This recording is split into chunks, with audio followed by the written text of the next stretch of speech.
Assalamualaikum warahmatullahi wabarakatuh. Sahabat Ari yang masih setia menunggu konten-konten inspiratif, penuh warna dan banyak informasi yang sangat luar biasa. Kali ini kedatangan tamu istimewa saya di studio Jalan Ari. Siapa dia? Riyadi. Riyadi? Siapa tuh? Dia saat ini tercatat sebagai kepala perwakilan rumah zakat di Provinsi Aceh. Nah, kali ini kita akan kulitin ya seperti apa keberadaan rumah zakat ya. Apa yang sudah dilakukan di Aceh.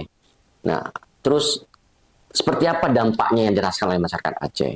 Nah, langsung saja kita sapa ke Bang Riyadi. Assalamualaikum Bang. Waalaikumsalam. Assalamualaikum. Wah, luar biasa. Alhamdulillah. Jadi sebelum kita mulai Bang, Ya, tolong sahabat Ari like, share dan subscribe agar kita semangat 45 terus memberikan yang terbaik dalam konten-konten yang inspiratif dan juga punya nilai untuk kedepannya. Bang, saya ingin tanyakan Bang, apa yang melatar belakangin rumah zakat kok punya andil, punya niat dan punya eh, tindakan hadir jadi di Aceh. Aceh? Ya. Baik. Terima kasih Bang Ari dan sahabat Ari ya. Terima Siap. kasih sahabat. Sama seperti sahabat zakat gitu. Oh, ada juga. Ada. Ada Sapaannya. sapaannya, Ya. sahabat zakat. Iya. Ya.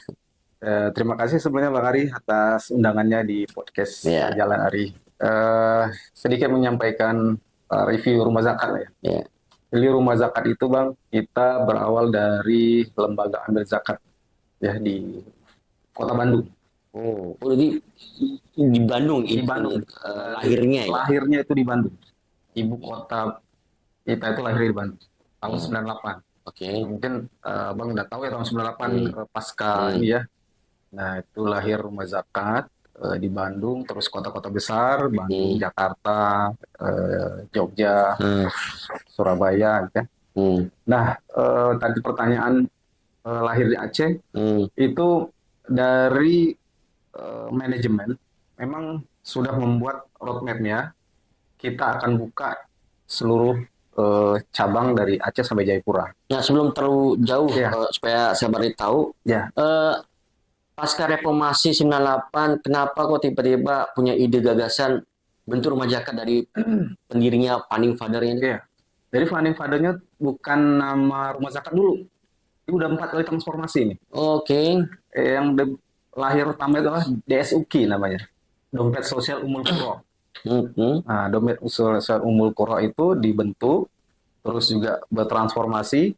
Sekarang udah terempat kali transformasi sejak 98. Sekarang umurnya sudah 27 tahun rumah zakat berdiri. Umur 27 ya Berarti lagi sudah besar lah. semangatnya lah. Anak muda ya, anak muda. Punya inspiratif, punya kreativitas. Kayak Bang Ari lah semangat. Siap, siap. Iya. Nah, jadi dompet sosial Umul Qura terus berupaya dan dipercaya oleh masyarakat. Maka kita menerima amanah membuka dari Aceh sampai Jayapura, dan Aceh ini memang sudah ada grand design yang akan dibuka, tapi belum tahu kapan. Qadarullah pasca tsunami itu lebih cepat. Oh, jadi Nah, karena ada momentum kemanusiaan tuh. kemanusiaan kita dulunya Posko Jabar di Lambaru tuh saya ingat. Oh iya, Saya tahu dulu tahu. relawan nih Bang, Nah, relawan di situ. Jabar bukannya dulu bawa ada sebelahnya ada orang PKS ya? Iya, situ di Nah, akhirnya ketahui berarti. Nah, nah, itu Posko Jabar, jadi semua gabungan situ. Oh, nah. nah, itulah cikal bakal rumah zakat hadir di Aceh. Pasca tsunami tahun 2004 ya? 2004, 2004, 2005 sudah di sini. Saya Januari 2005 sudah di sini. Itu tanggal 5 itulah, tanggal 5 ke atas. Jadi karena ada pemicunya pematikan anak kemanusiaan itu, mempercepatlah hadirnya rumah zakat di zakat. Aceh. Iya. Nah, kalau dilihat dari artinya kan orang mendonasikan kebaikan itu kan ke rumah zakat kan tunjukkan dari banyak latar belakang. Nah, Iya. umumnya latar belakang dari mana? Nah, latar belakangnya memang kita multi pihak memang, Bang. Dari segmen kita itu adalah personal, komunitas, dan korporasi. Itu. Yang banyak untuk di Aceh? Retail, proporsional. Personal yang Personal. Memang ada, ketiga-tiganya ada. Jadi kita kan secara online nih. Jadi personal, lokal, regional, Sumatera. Ada orang Aceh di Palembang. orang Aceh di misalnya di Padang, dia Sampai sejauh itu koneksitasnya. konektisnya kita gitu. Tapi kan hanya di wilayah sini, tapi emang Nah, menjemput bola sampai ke situ ya. iya karena ada jaringannya kita cabangnya. Nah, jadi ingin nitipkan tapi salur di Aceh misalnya. Aceh salur di sini. Misalnya Oh, orang umpamanya orang Papua, di Makassar orang ada. Aceh di Papua Nah, ingin donasikan ke ke Aceh Aceh. bisa kita Oke. salur. Nah, contoh tadi kita ada orang Aceh di UK, di Manchester, Inggris. di Inggris. Ya. Itu nitipkan beasiswa untuk yatim duafa ke Aceh, anak di Aceh. Oh. Nah, Dan ada perwakilan rumah sakit di Inggris. belum ada. Tapi orangnya, orang donornya, muzakinya ada. Oh, benar. Orang Aceh. Orang Aceh. Oh. Nah, itu. Nah, jadi kita ini menjembatani kebaikan masyarakat. Jadi yang tadi ada apa kelompokannya itu personal, regional, terus nasional dan internasional jaringan kita. Nah, Nah, kalau berarti kalau di nasional 27 tahun. Sampai ya saat ini kalau di Aceh berdiri 2004 berarti sudah berapa tahun? sekitar 15 tahun ya. Nah, Eh, 19, 21. 21 tahun. 21 tahun. Ah, Ya. 21 tahun. Nah, artinya kalau 21 tahun di Aceh, saya ingin tanyakan tantangannya apa tantangannya? Setelah di sini gitu ya. Ya, Iya. rumah sakit apa yang memang Nah, masyarakat Aceh itu punya kesadaran yang kuat untuk iya, betul. apa istilahnya berlomba-lomba untuk kebaikan, Iya, pasbul khairat ya, betul. atau memang eh, belum ada hal yang memang dalam tanda kutip tinggi untuk memberikan satu warna kebaikan Ingin untuk berbagi lah ya. membantu Iya, sesamanya. betul. Memang tantangannya itu selalu ada. Awal-awal memang tantangannya kita lumayan berat ya. Karena masyarakat Aceh setelah itu kita ke sini itu, saya sempat dikirim ke sini terus balik lagi. Oh, Nah, oke. jadi eh, dikirim lagi kemari itu sudah jadi kantornya. Nah, gitu. Waktu saya ke sini belum ada. Nah, jadi yang awal-awal itu 2005 sampai 2007 itu kita tidak himpunan di sini, Bang. Hmm. Tapi mengembalikan dulu, memberikan dulu untuk masyarakat di Aceh. Memberi, menjembatani, tidak mengambil apa-apa. Nah, 2 tahun itu kita memberikan, menyalurkan, berbagi, memulihkan, recovery dan sebagainya. Uang dari donasi Dari luar. lokal, nasional, dan internasional. Oke. Nah, jaringan kita kasih ke sini. Nah, 2007 sampai sekarang itu baru. Jadi tupoksi kita menghimpun, mengelola, dan menyalurkan. Menghimpun, mengelola, Dan dan menyalurkan. menyalurkan. Itu tupoksi lembaga zakat ya. Hmm. Itu Menghimpun, bisa jelaskan menghimpun. menghimpun itu seperti apa, mengolah seperti apa, Ya, dan menyalurkan bagaimana? baik. Menghimpun itu kita menghimpun dana zakat. Jadi sumber kita ada 5. Zakat, infak, sedekah, wakaf, dan CSR. Ini ini 5 ini bang. Kita Jadi himpunan itu besar juga berarti ya? nah ya, jadi kita orang mikirnya rumah zakat hanya zakat saja mungkin ya. Setelah kita edukasi, oh berarti bisa CSR juga, Hmm. bisa. Nah, alhamdulillah sampai sekarang itu mitra-mitra kita BUMN itu CSR-nya sebagian kita. Contoh seperti PT SAI, SBA itu. Masuk dialisis saya dengar ya, dialisis. Oh iya, Ya. iya, iya, iya. Ada juga. Nah, dialisis Nah, CSR-nya ke rumah zakat juga. Nah, jadi kita sumbernya ada 5 itu bang. Wakaf juga kita bisa ngelolanya. Dan CSR itu yang disukai oleh mitra-mitra korporasi itu, kita bisa menyajikan laporan yang mereka inginkan. Seperti kebutuhan proper, hijau, biru, dan emas. oh, berarti ada kewajiban yang sudah dilakukan secara transparansi dan akuntabilitas. Iya, betul. Nah, dan tantangan rumah zakat bagi kami adalah tidak hanya dalam tulisan dan dilaporkan dalam teks narasi, tapi juga bukti nyata yang bisa dilihat. Contoh misalnya pemberdayaan. Ada buktinya, ada barangnya, ada bisa dilihat dan bisa Nah, dicicipi seperti itu. pemberdayaan menarik. Sabari ini salah satu yang dilakukan oleh Rumah Zakat ada super kurban ya. Bisa ceritakan ini produknya. Nah, ini Apa menarik. saja produknya yang sudah Oh dilakukan? iya, siap. Nah, jadi tadi bicara yang sudah Abang tanyakan ya, ke Rumah Zakat hadirnya, terus juga programnya. Nah, programnya kita ada pendidikan, kesehatan, ekonomi, lingkungan, dan momentum kurban dan Ramadan, Bang. Nah, itu programnya. Nah, ini momentum masuk ke kurban nih. Kurban kita salah satunya dibuat dalam bentuk kaleng, Bang. Hmm. Ini salah satu motor atau penggerak, lembaga penggerak di kornetkan atau di rendang. Ini Hmm. variannya ada rendang dan ada kornet. Jadi mengapa lintasan seperti ini? Latar belakangnya adalah Indonesia ini adalah di apa analisa oleh berbagai BMKB dan sebenarnya rawan bencana. Nah, jadi ketika kurban itu di kota tuh numpuk daging kurban. Bang Ari pasti dapat berapa tumpuk kan? Hmm. Dari sini, sini, sini, sini. Coba lihat di atas pelosok kita. Hmm. Bahkan nggak ada yang dapat. Hmm. Nah, jadi bagaimana ngirim ke sana? Kan nggak mungkin daging kita kirim ke sana. Hmm. Hmm. Nah, Hmm. nggak efektif, Ya, ya, ya. nggak Logis, logis, transparan. logis. Nah, jadi Logis. Hmm. dikaji oleh tim syariah kita bahwa ini dosa syariah. Bahwa Rasulullah dulu ada hadisnya, dulu suka mengasinkan untuk dibagikan ke luar Madinah. Nah, seperti itu. Dari syariah udah selesai. Pemotongannya hari tasyrik, potongnya. Hmm. Nah, dikemas selama 3 bulan jadilah seperti ini. Hmm. Hmm. Dikirimkan ke cabang-cabangnya. Nah, ini jadi salah satu kebutuhan stok pangan nasional, Bang. Jadi setiap kantor rumah zakat di Indonesia ada stok ini.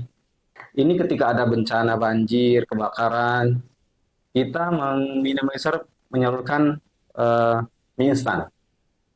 Tapi ada nilai eh, proteinnya. Nah, kalau di pemberian di Nah, Rumah Zakat Aceh, apa yang sudah dilakukan untuk bisa memberikan dampak bagi kemaslahatan umat banyak? iya, jadi alhamdulillah, jadi dana zakat, infak, sedekah, dan CSR itu kita buat pemberdayaan. Apa saja yang Di sudah dilakukan? Aceh itu Hmm. contoh di Pekanbadak atau di Lipatan, Banda Aceh. Banda Aceh itu kita memberdayakan ibu-ibu janda di situ. Ada home industry cluster olahan daun kelor. Daun kelor ini produk lokal. Daun kelor kita punya tagline menyatukan potensi dan berserakan. Daun kelor mungkin ada di semua tiap, tapi kita satukan jadi produk teh dan biskuit. Ya, saya, Itu saya, hadir saya di udah situ. makan biskuitnya itu. Ada di situ. Hmm. Mau lihat ada home industry-nya. Itu Hmm. pemberdayaan. Sudah ada produknya, sudah ada. Legalnya sudah ada juga. Terus di Aceh Besar Nah, itu, hasil untuk sebelum produk, hasil mau kemana tuh? nah hasilnya itu sementara kita bayar kues. Sudah pernah dikirim ke Malang, ke Ah. Medan, terus juga ada beberapa relasi yang bisa kemungkinan sering itu teman-teman kita di Malaysia. Ketika datang ke Aceh, ikut safari subuh, nah kita tawarkan tuh. Nah, kita Hmm. tawarkan mereka suka. Nah, itu requestnya dan segmennya. Teman-teman Hmm. Malaysia itu kalau di negara luar tuh Bang, Ah. itu nggak nanya-nanya nih. Oh, apa ini apa? Jadi ketika kita sampaikan ini moringa. Oh, moringa. Di mana belinya? Mau saya seperti itu. Itu negara luar ya, karena dia Miracle Tree ini kesebutan. Selain itu sudah ada lain misalkan pemberdayaan Iya, untuk pemberdayaan kita di Aceh Besar itu ini kalau tadi olahan daun kelor itu dari ya, zakat, ya, dari zakatnya. Ini ya. CSR-nya itu di Lokna, di Lampu Kutang, itu pemberdayaan telur puyuh. Yang kecil Hmm. lah, telur puyuh. Tapi alhamdulillah kita berkat kepercayaan dari masyarakat juga kelompok dan pemberdayaan kita, sekarang sudah 7.000 ekor. Itu Hilirisasinya yang sudah jelas. kerjasama dengan semen itu ya? Semen Andalas. Ya, Iya, ya. iya. CSR-nya ke rumah zakat melakukan pemberdayaan. Oh iya, saya pernah ke situ soalnya. Ya diundang media-media ya. Iya. Iya itu dia. Ah Nah, itu teman-teman media sudah ke situ, yang sudah ke situ Bappenas sudah pernah, ya, saya udah tuh memang Baitul Mal besar. sudah. Ada satu pintu, Ya terus belakangnya ada lagi. ada lagi. Ini Ah. sudah masuk tahun ketiga. Nah jadi kita dipercaya awalnya 300 ekor, 300 sampai Nah, 350 oke. ekor. Alhamdulillah dengan SOP yang udah dijalankan, tingkat kematiannya rendah, telurnya bagus. Nah, itu kemana nanti Ya, uang itu? nah itu telurnya saat ini udah masuk ke market Suzuya Nah, di hasil stand hasil telur. dari pemberian itu masuk ke rumah zakat untuk didistribusikan lagi. Enggak, kita rumah zakat pendampingan karena rumah zakat legalnya adalah lembaga pemberdayaan, lembaga sosial. Jadi Oke. kita tidak berbisnis, tapi Hmm. kita mendampingi Hmm. UMKM. Hmm. Nah, jadi Keuntungan mereka? mereka akan putar lagi. kita dampingi cara penghitungan keuangannya, cara omsetnya seperti apa. Zakat dari mereka masuk ke rumah zakat. Belum belum zakat ini karena masih belum BEP, masih proses Oh, diolah lagi. Nah, seperti itu. Nah, jadi kita mendampingi itu. Dengan penambahan burung dan juga omset itu alhamdulillah. Yang bahaya tuh ketika nggak ada pertumbuhan apa-apa. iya. Nah, itu ini kita pertaruhannya dengan PT SAI. Nah, alhamdulillah kemarin itu mendapat proper emas PT SAI-nya Iya. dikunjungi oleh Kementerian SDM. Salah satu CSR-nya adalah mengunjungi Puyuh dan mengundang media juga. Berapa? 35 media kalau nggak salah. Iya. Nah, seperti itu. Itu yang Betul. bisa dilihat dan bisa dirasakan di mana marketnya itu ada di Suziya, di Simpang 5 dan di Stui. Kalau abang mau ke situ di stand telur ada brandingnya Rumah Zakat dan Betisai. Nah, kalau Nah, seperti itu. dilihat dari sisi perubahan, tentunya kan bukan hanya batasannya hanya untuk eh, masyarakat berorientasi bisnis atau masyarakat yang ingin melakukan kebaikan. Nah, ada yang terlupakan saya ingin tanyakan kepada Bang Boleh. Riyadi. Sejauh mana Rumah Zakat mampu membangun kesadaran ya di kalangan generasi muda ya yang mungkin mereka sibuk dengan euforia dunia, Boleh. lupa untuk membangun satu kebaikan jangka jangka panjang untuk dia di akhirat dan lain-lain. Nah, ini Betul. apa yang sudah Ya. dilakukan? Nah, tadi saya sampaikan ke Bang Aris saat bincang-bincang tadi di offline di belakang layar bahwa Rumah Zakat sejak berdiri sampai sekarang itu melalui 4 transformasi. Yang terakhir adalah kita ingin menjadi lembaga World Digital Transformation. Kita bermigrasi dari yang lembaga awalnya itu lembaga tradisional, sekarang transformasi keempat itu lembaga digital. Hmm. Nah, jadi lembaga digital. Nah, Gen Z itu Bang sekarang sudah melalui HP, mobile banking. Hmm, Jadi hmm. kita menerapkan kemudahan layanan dengan menggait lembaga atau platform-platform di toko online itu memudahkan layanan. Ada yang berbagi bisa mulai Rp1.000. Nah, kita itu sasar itu melalui transformasi digital. Jadi Iya. berkebaikan itu silakan menunaikan ZIS-nya bisa berbagi mulai 1.000. Seperti itu. Jadi dengan catatan bahwa langkah kesadaran dari Rumah Zakat mengoptimalkan Source yang ada. teknologi Betul, ya. source. Toko online. eh, Abang bisa dilihat nanti bisa saya share itu di eh, Lazada, Shopee, Pay, GoPay, OVO itu ada kemudahan layanan Rumah Zakat. Nah, jadi kita sasar Gen Z seperti itu. Itu yang akan memudahkan orang yang sekarang mau menaikkan ZIS-nya nggak perlu datang ke kantor, tapi melalui ya situ. itu kan dari sisi layanan. Kalau dari sisi kesadarannya untuk menginformasikan pentingnya berzakat, pentingnya dia eh, terlibat di dalam urusan kemaslahatan bagi melalui jalur agama Islam. Nah, sudah sejauh mana itu dilakukan? Iya. Nah, salah satunya kita menggait influencer.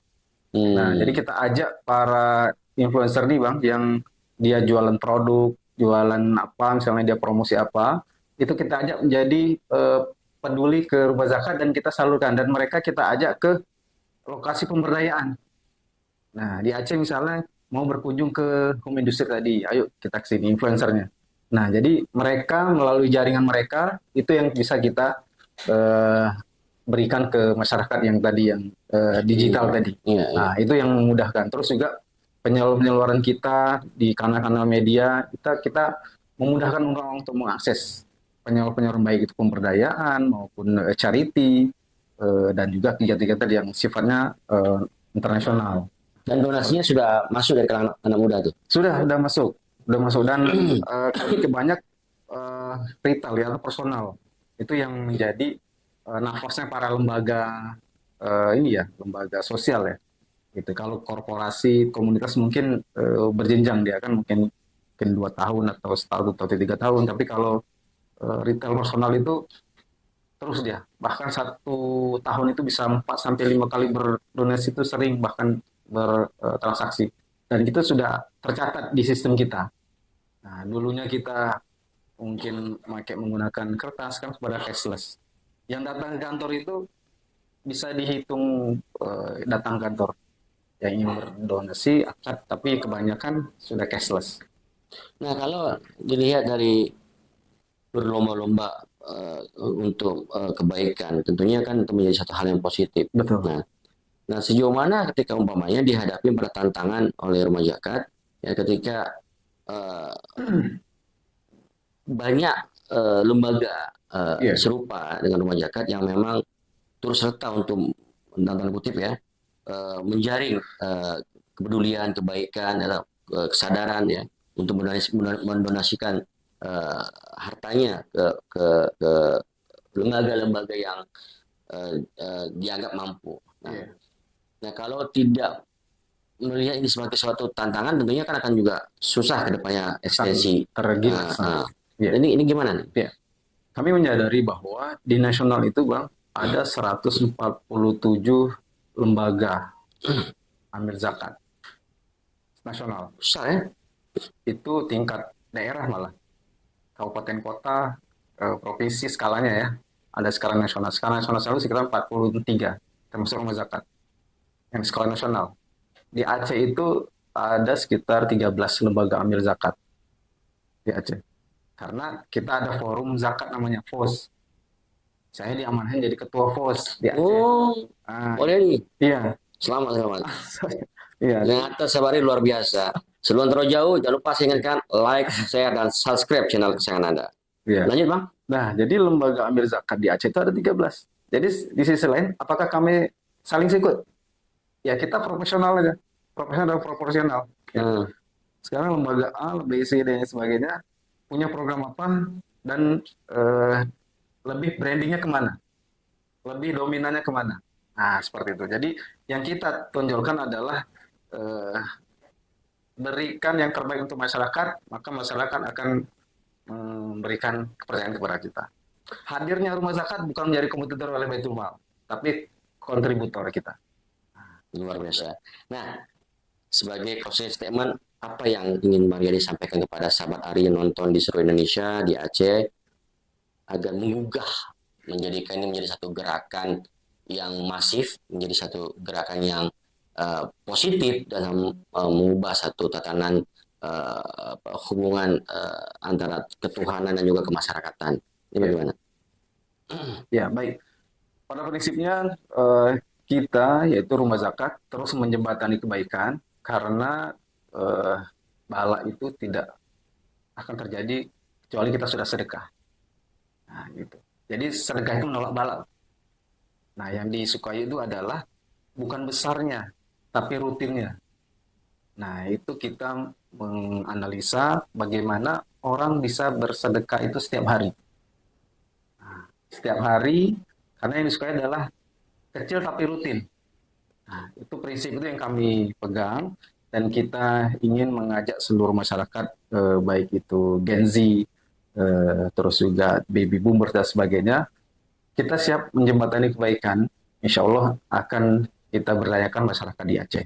Dan kita jaringan kita di Aceh itu ada 33 jaringan di Aceh. Alhamdulillah ketika ada orang yang ingin menunaikan kita siap request untuk salurkan di mana.